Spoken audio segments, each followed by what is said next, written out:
चला या ठिकाणी आपण आता मार्च 2019 ओके इम्पॉर्टंट सायन्स मधले क्वेश्चन पार्ट सेकंड मधले पाहत आहोत. 2019च्या परीक्षेमध्ये पडलेले प्रश्न आणि त्याचा रेफरन्स मी तुम्हाला इथं देत आहे, लक्षात घ्या. प्रश्न काय पहा, चूज द करेक्ट ऑल्टरनेटिव्ह, पर्याय आपल्याला शोधायचे. त्यामध्ये आहे somatic and stem cells undergo dash dash type of division. पहा इथं ब्लँक दिलेला आहे, dash dash type of division. लक्षात घ्या, meiosis, mitosis, budding and cloning. Okay, तर यापैकी डिव्हिजनच्या प्रोसेस या दोन आहेत. सेल डिव्हिजन टॉपिक पाहत असताना आपण पाहतो सेल डिव्हिजन मध्ये. ओके, सेल डिव्हिजन मध्ये पहिलं सेल डिव्हिजनचा प्रकार आपण पाहतो मायटोसिस, दुसरा पाहतो तो मिओसिस. लक्षात. देन यापैकी काय म्हटलंय, सोमॅटिक अँड स्टेम सेल जे आहेत ते कोणत्या पद्धतीने या दोन सेलचं काय होतं, सेल डिव्हिजन होतं, असा प्रश्न विचारलेला आहे. तर याचं उत्तरही पाहूयात आणि हा कुठे बुकमध्ये कुठे आलेला आहे तेही पाहूयात. चला, तर याचा रेफरन्स बघा, चॅप्टर नंबर 2 मध्ये या ओळी तुम्ही वाचले असतील. ओके, लक्षात घ्या. या ठिकाणी इथं मायटोसिस हा जो पहिला प्रकार आहे तो पहिलाच प्रकार आपण तिथं अभ्यासत असताना पहिलीच ओळ आहे पहा, somatic cells and stem cells divide by mitosis. म्हणजे या प्रश्नाचं उत्तर काय येतं, मायटोसिस. फक्त वाक्यरचनेत काय बदल केलाय ते पहा, somatic cell, somatic and stem cells. इथं सोमॅटिक सेल्स आणि स्टेम सेल्स दिलेला आहे. अंडरगो, ओके, म्हणजे त्या प्रक्रियेमध्ये जाणे असं म्हणतात. कशाची प्रक्रिया पहा या ठिकाणी, टाइप्स ऑफ डिव्हिजन. ओके, मग टाइप्स ऑफ डिव्हिजन म्हणजे सेल डिव्हिजन पाहत असताना आपण मेनली मायटोसिस आणि मिओसिस हे दोन आपण इयत्ता 10वी मध्ये पाहिलं. ओके, त्यामध्ये पहिल्यांदा आपण मायटोसिस हा प्रकार शिकत असताना मायटोसिसच्याच इंट्रोडक्शन मध्ये या ठिकाणी काय दिलेलं आहे, ही ओळ दिलेली आहे. यातनं हा प्रश्न पडलेला आहे. तर लक्षात घ्या, याच्या पुढचंही थोडंसं आपल्याला पाहता येईल की सोमॅटिक सेल म्हणजे लक्षात घ्या, पुन्हा प्रश्न हा जो आहे रिपीट होऊ शकतो, कारण 2019ला पडलेला प्रश्न येतो, त्यामुळे रिपिटेशन किंवा या भागावरती प्रश्न पडू शकतो. तर सोमॅटिक सेल आणि स्टेम सेल. ओके, तर डिव्हिजन करत असताना आपण कसं करतो, सोमॅटिक सेल असतील, परत स्टेम सेल असतील, जर्म सेल्स असतील, ओके, ज्याला आपण सेक्स सेल सुद्धा म्हणतो. या पैकी हे जे सोमॅटिक सेल आणि स्टेम सेल आहे यांचं डिव्हिजन मात्र कोणत्या पद्धतीने होतं, मायटोसिस पद्धतीने होतं. या पुढच्या ज्या आहेत त्या रिप्रोडक्शनच्या काय आहेत, पद्धती आहेत, आणि इथेही आपल्याला पुढे याच्याबद्दल माहिती घ्यायची आहे. पुढचं पहा, या ठिकाणी हा पूर्ण पॅराग्राफ वाचून घ्या. यामध्ये त्यामध्ये मायटोसिसच्या 2 स्टेप दिलेल्या आहेत. एक दिली आहे पहा कायरोकिनेसिस आणि दुसरा आहे सायटोकायनेसिस. ओके, याच्यामध्ये ह्या कायरोकायनेसिस मध्ये होतं न्यूक्लिअर डिव्हिजन, म्हणजे न्यूक्लियसचं डिव्हिजन होतं. त्यानंतर सेकंड स्टेप जे आहे तो सायटोप्लाझ्मिक डिव्हिजन. मग जे न्यूक्लिअर डिव्हिजन आहे त्याला काय म्हणतात, हे पण मॅच द फॉलोइंग मध्ये येऊ शकतं. आणि सायटोप्लाझ्मिक डिव्हिजन म्हणजे सायटोप्लाझमचं जे डिव्हिजन होणार आहे त्याला काय म्हणतात, हे मॅच द फॉलोइंग मध्ये येण्यासारखे एक प्रश्न आहेत. म्हणून या सर्व ओळींवरती हे करा. आणि इथं विचारलेलं आहे पहा, कायरोकेनेसिस म्हणजे न्यूक्लिअर डिव्हिजन जे आहे ते किती स्टेप मध्ये कंप्लीट होतं, तर या ठिकाणी 4 स्टेप. हे सुद्धा महत्वाची ओळ आहे तुमच्या 1 मार्काच्या म्हणजे प्रश्नाच्या दृष्टिकोनातनं. आय होप तुम्हाला हा प्रश्न समजला असेल. पुढे जाऊयात पुढच्या प्रश्नाकडे. या ठिकाणी काय म्हटले पहा, which of the following is man made disaster. Okay, disaster management मधला हा प्रश्न आहे. इयत्ता 6वी पासून आपण हा चॅप्टर शिकत आलेलो आहोत. मॅनमेड डिझास्टर जे आहेत त्यालाच आपण आर्टिफिशियल डिझास्टर सुद्धा म्हणतो, क्लायमेटिक सुद्धा म्हणतो. नॅचरल क्लायमेटी आणि आर्टिफिशियल क्लायमेटी. ओके, किंवा नॅचरल डिझास्टर आणि आर्टिफिशियल डिझास्टर असे डिझास्टरचे 2 प्रकार पडतात. डिझास्टर म्हणजे काय, आपत्ती, नैसर्गिक आपत्ती, आणि कृत्रिम आपत्ती म्हणजे जे की मानव निर्मित असते त्याला आपण कृत्रिम आपत्ती असे म्हणतो. तर हे 2 प्रकार याच्यामध्ये आहेत. तर इथं आपल्याला प्रश्न कसा तयार केला ते पहा. या ठिकाणी ह्या काही डिझास्टर्सची एक्झाम्पल दिलेली आहेत.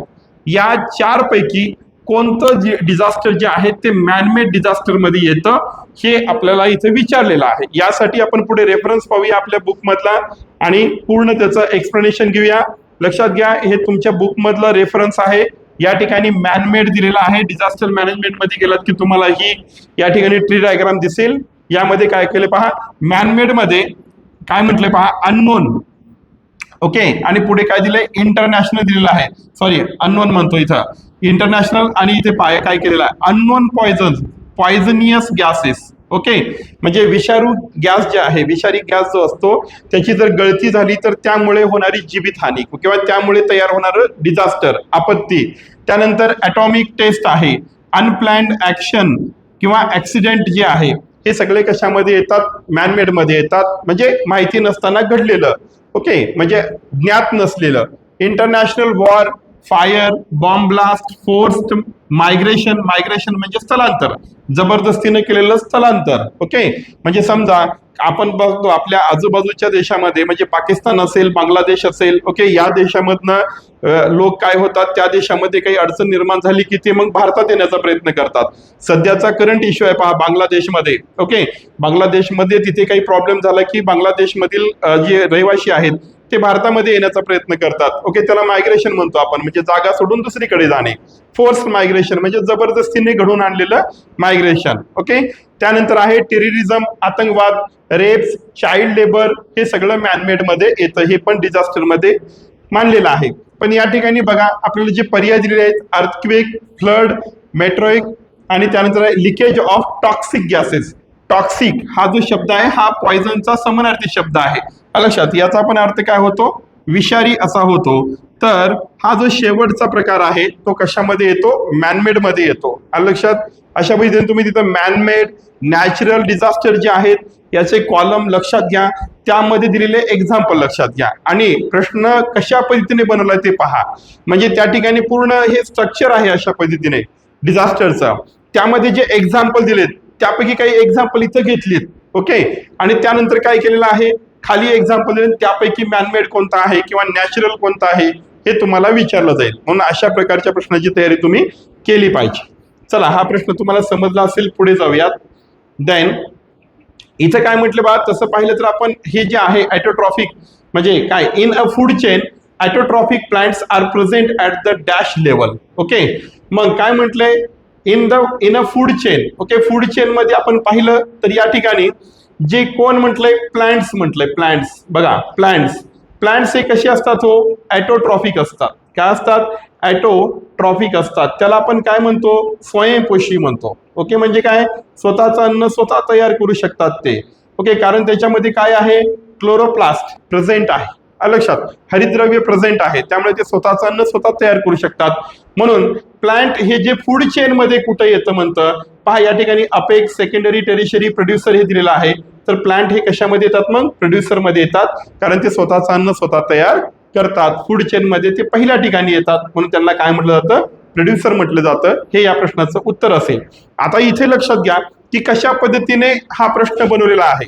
ओके, तुम्ही जेव्हा या टॉपिक मध्ये गेलात तेव्हा त्या ठिकाणी तुम्हाला अशी एक, ओके, या पद्धतीने असं सिम्बॉलिझम करून एक फूड चेन दिलेली आहे. ओके, त्या फूड चेन मध्ये या ठिकाणी तुम्हाला असं गवताचं चिन्ह वगैरे दिलेलं आहे.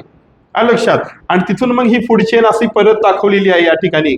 मग इथे गेलात तर मग primary consumer, secondary consumer, tertiary consumer आणि अपेक्स कंझ्युमर अशा पद्धतीची डायग्राम तुम्हाला पाहायला भेटते. त्यावरनं हा प्रश्न तयार केलेला आहे. म्हणजे लक्षात घेत चला, तुमच्या बुक्समध्ये असलेल्या ज्या डायग्राम ज्या आहेत त्या सुद्धा अत्यंत महत्वाच्या आहेत. ते पण 1 मार्काच्या प्रश्नासाठी तिथून प्रश्न ते तयार करतात. आता या ठिकाणी काय म्हटले पहा, थोडंसं सविस्तर याचं आपण उत्तर पाहणार आहोत, कारण क्लासिफिकेशन ऑफ ॲनिमल्स मध्ये याच्यावरती प्रश्न पडतात. डॅडॅश is a cold blooded animal. पहा, कोल्ड ब्लडेड, तर आपल्या पूर्ण पुस्तकामध्ये वॉर्म ब्लडेड, ओके, आणि कोल्ड ब्लडेड म्हणजे शीत रक्त आणि गरम रक्त असं लक्षात घ्या समजण्यासाठी. तर शीत रक्त आणि गरम रक्ताची ॲनिमल्स कोणते आहेत? तर या ठिकाणी आपलं पहा पर्याय दिलेत, बॅट, स्नेक, रॅबिट आणि एलिफंट. तर याचं एक छोटंसं रिव्हिजन आपण छानपैकी करूयात आपल्या बुकच्या रेफरन्सने.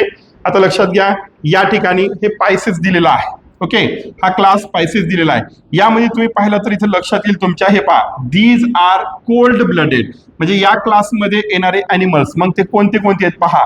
इथं rohu, pomfret, seahorse, shark, electric ray, stingray, etcetera. ही सगळे कशाचे प्रकार आहेत? तो माशाचे प्रकार आहेत. ओके, माशाचे वेगवेगळे प्रकार आहेत, त्यांची ही नावं आहेत. म्हणजे पायसेस, मासे. ओके, मासे या प्रकारामध्ये येणारे जे मासे असतात म्हणजे सी ॲनिमल म्हणा किंवा ॲक्वॅटिक ॲनिमल्स म्हणा. ओके, हे सर्व ॲक्वॅटिक ॲनिमल्स काय असतात? कोल्ड ब्लडेड म्हटलेलं आहे. लक्षात. आता इथं पहा, या ठिकाणी ॲक्वॅटिक ॲनिमल्स कोणी दिसतोय का यामध्ये? नाहीये. यापैकी एक तरी एक्झाम्पल यामध्ये दिसतंय का? नाहीये. ओके, मग हा चुकीचा प्रश्न आहे का? नाहीये. बघा, क्लास स्पायसेस लक्षात ठेवा आणि महत्वाचा शब्द लक्षात ठेवा की अक्वॅटिक अॅनिमल्स म्हणजे पाण्यामध्ये राहणारे जे प्राणी आहेत, ओके, अॅनिमल्स आहेत, ते कशी असतात? कोल्ड ब्लडेड असतात. क्लिअर झालं? चला पुढे जाऊयात. आता इथे क्लास कोणता आहे? रेप्टिलिया म्हणजे काय? सरपटणारे प्राणी. याच्यामध्ये पण तुम्हाला पाहायला भेटेल बघा, these are cold blooded. Okay, these are cold blooded animals म्हणजे रेप्टाईल सुद्धा कसे असतात? कोल्ड ब्लडेड असतात. पण एक्झाम्पल बघा कोणकोणते आहेत? Tortoise, lizard, snake etcetera. मग यामध्ये बघा, यापैकी कोणतं एक्झाम्पल आहे का? बघा, या ठिकाणी तुम्हाला स्नेक दिसतंय. ओके, रेप्टाईल्स आहे. रेप्टाईल्स अॅनिमल सुद्धा कसे असतात? कोल्ड ब्लडेड असतात. ओके, कधी तुम्ही घरातल्या पालीशी तुमचा संपर्क आला असेल तर थंडगार लागते बघा पाल. ओके, लक्षात घ्या या ठिकाणी. मग यातलं एक एक्झाम्पल इथं आलेलं आहे रेप्टाईल्स, आणि त्याच्या अगोदर आपण स्पायसेस पाहिले म्हणजे अक्वॅटिक अॅनिमल्स, हे कोल्ड ब्लडेड असतात. मग पुढे जाऊया. चला, उत्तर तर आपल्याला भेटलेलं आहे. इथं पहा, एव्स म्हणजे बर्ड्स. क्लास कोणता आला? बर्ड्स. याच्यामध्ये पहा, या ठिकाणी पॉइंट दिलेला आहे, these are warm blooded. Okay, warm blooded म्हणजे थोडस गरम रक्त म्हणतो आपण त्याला, लक्षात. देन होमिओ थम्स असे म्हणतात त्याला.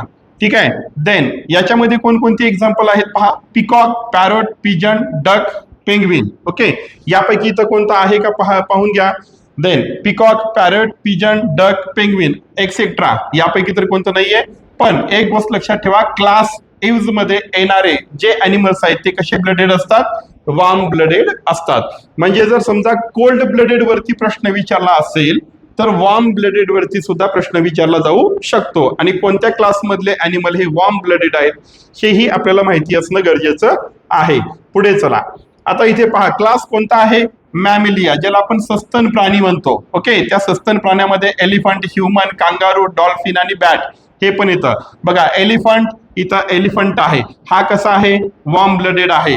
त्यानंतर लक्षात घ्या, इथं याच एक्झाम्पल मधलं कोण आलेलं आहे? बॅट, हा पण कसा आहे? वॉर्म ब्लडेड आहे. लक्षात. म्हणजे दुसरा एक क्लास, कोणता क्लास? मॅमेलिया.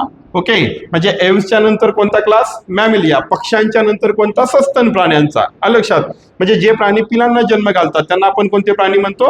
सस्तन प्राणी म्हणतो. लक्षात. देन लक्षात घ्या या ठिकाणी, मग हे पण कसे? हा सेकंड पॉइंट आहे पहा, these animals are warm blooded. Okay, याचे पण एक्झाम्पल याच्यामध्ये आहेत. लक्षात. त्यानंतर पुढे पहा, हे दोन आपल्याला या ठिकाणी लक्षात ठेवायचंय. काय लक्षात ठेवायचंय? जे कोल्ड ब्लडेड आहेत. ओके, कोल्ड ब्लडेड मध्ये दोन क्लास आलेले आहेत आणि वॉर्म ब्लडेड मध्ये दोन क्लास आलेले आहेत. लक्षात.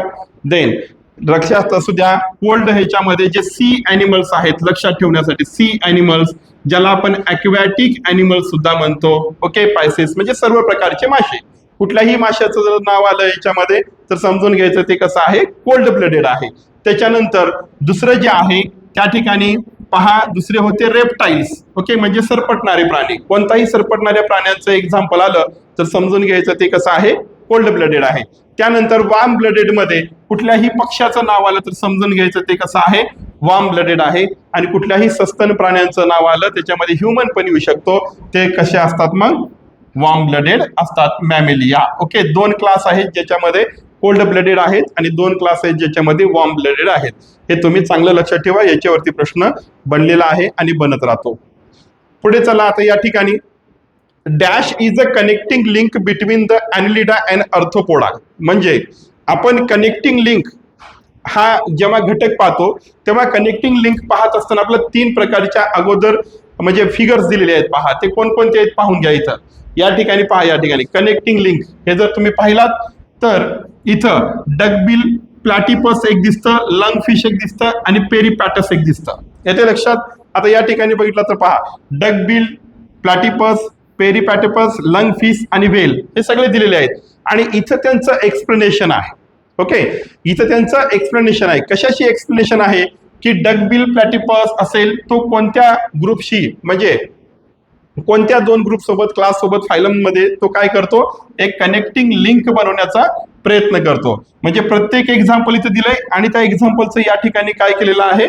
एक्सप्लेनेशन दिलेलं आहे. पहा काय म्हटलं इथं, some plants animal show more morphological characteristic by which they can be related to to different groups. Okay, morphological structure, characters, वैशिष्ट्ये बाहेरून पाहिलं असता.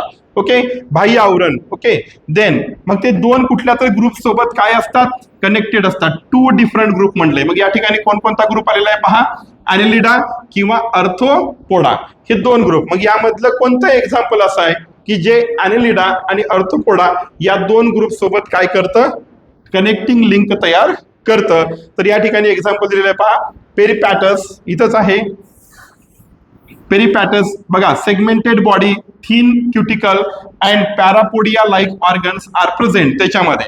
Similarly these animal show tracheal respiration, then tracheal respiration and open circulatory system similar to the arthropodas. म्हणजे बघा ह्या पेरिपॅटस मध्ये काय आहेत, काही कॅरेक्टरिस्टिक हे कोणत्या पहा इथे जे आहेत, काही कॅरेक्टरिस्टिक हे कोणत्या क्लासला किंवा कोणत्या ग्रुपला बिलॉंग करतात, तर अर्थोपोडाला करतात. ओके, आणि काही कोणासोबत करतात, हे ॲनेलिडा सोबत करतात. आई बात समज में. देन ह्या दोन्ही ग्रुप मधले कॅरेक्टरिस्टिक कोण शो करतो, हा पेरिपॅटस करतो. मग कोणते शो केलेलं आहे ते या ठिकाणी दाखवलेलं आहे. म्हणून इथे काय म्हटले पहा, this indicate that Peripatus is a connecting link between Annelida and Arthropoda. या ठिकाणी इथून प्रश्न बनलेला आहे पहा, आणि तो प्रश्न बनण्याचं कारण कोणतं आहे, याच्या अगोदरच्या या सर्व लाईन्स आहेत. आलं लक्षात. त्यानंतर तुम्ही पहा, सिमिलरली म्हटले डकबिलच्या बाबतीत सांगितलेलं आहे, ते तुम्हाला रीड करून घ्यायचं आहे. ओके, त्यानंतर पुढे परत तुम्ही गेलात तर परत या ठिकाणी लंग फिश पहा, या ठिकाणी दाखवलेलं आहे. लंग फिशचं पण एक्झाम्पल सांगितलेलं आहे. म्हणून हे सगळे एक्झाम्पल तुम्हाला दिलेले 3 एक्झाम्पल, एक डकबिल, प्लॅटिपस, लंग फिश आणि पेरिपॅटस. ओके, ह्या तिन्ही एक्झाम्पल घ्यायचे. हे 3 एक्झाम्पल कोणत्या दोन ग्रुपचे सिमिलरिटी दर्शवितात आणि कोणत्या दोन ग्रुपमध्ये ती कनेक्टिंग लिंक बनवतात, यावरती प्रश्न विचारलेला आहे आणि तो पुढे विचारला जाऊ शकतो. समजलं या ठिकाणी. तर लक्षात घ्या, हे प्रश्न आज मी तुमच्यासाठी घेऊन आलेलो होतो आणि त्याचं हे एक्सप्लेनेशन होतं. हा पार्ट 2 होता. अजून परत 2019च्या प्रश्नपत्रिकेमधले जे प्रश्न आहेत आणि त्यांचा आपल्या पुस्तकामधील जो रेफरन्स आहे, तो रेफरन्स मी तुम्हाला या ठिकाणी देत आहे. त्यामुळे जे रेफरन्स मी तुमच्या समोर आणत आहे त्यांचा जास्तीत जास्त अभ्यास करा. नक्कीच तुम्हाला याचा परीक्षेमध्ये फायदा होणार आहे. पार्ट 3 मध्ये पुन्हा आपण भेटूयात. तोपर्यंत दिलेल्या सर्व गोष्टींचा अभ्यास करा.